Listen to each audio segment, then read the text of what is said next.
સેવા ભાવનાથી કર્મ કર. બંધન મુક્ત થવાનો સાચો માર્ગ જ આ છે. શું આપણને લાગે છે કે દરેક કામ આપણને ચિંતા અને બંધનમાં નાખે છે? શ્રી કૃષ્ણ સમજાવે છે કે સ્વાર્થ વગર સેવા ભાવનાથી કરેલા કાર્યો ક્યારેય મનુષ્યને બાંધતા નથી. શ્લોક છે, યજ્ઞાર્થાત કર્મણોન્યત્ર લોકોયમ કર્મ બંધનઃ તદર્થમ કર્મ કૌન્તેય મુક્ત સંગસ્સ સમાચર. અધ્યાય 3 શ્લોક 9 ની અંદર શ્રી કૃષ્ણ કહે છે, યજ્ઞ એટલે કે નિસ્વાર્થ સેવાના નિમિત્તે કરાતા કર્મો, એના સિવાય અન્ય કર્મોમાં પરોવાયેલો આ લોક કર્મોથી બંધાય છે.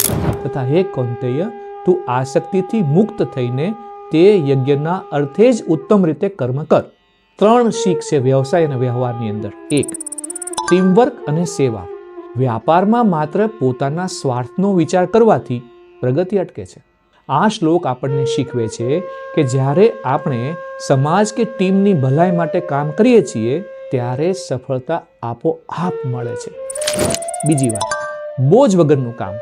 સ્વાર્થી ઈચ્છાઓ જ મનમાં તણાવ પેદા કરે છે. આપણને સમજાવવામાં આવ્યું છે કે જો આપણે કામને સેવા સમજીને કરીશું તો ક્યારેય થાક કે ચિંતા નહીં અનુભવાય. ત્રીજી વાત, સાચી પ્રગતિ.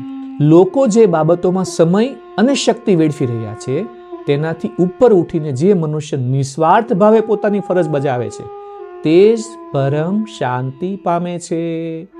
શું આપણે સ્વાર્થ છોડીને કોઈ ઉમદા કાર્ય કરવા માટે તૈયાર છીએ? જો તમે પણ આ સેવા ભાવના કેળવવા માંગતા હો તો કમેન્ટ બોક્સમાં સેવા એવું લખી શકો છો. બ્રહ્માજીએ સૃષ્ટિની શરૂઆતમાં યજ્ઞ સહિત પ્રજાને રચીને શું કહ્યું હતું? આ યજ્ઞ આપણી કામનાઓ કેવી રીતે પૂરી કરે છે? શ્રી કૃષ્ણ આગામી શ્લોક 10માં આ રહસ્ય ખોલવાના છે. જાણવા માટે નેક્સ્ટ એવું લખી શકો છો.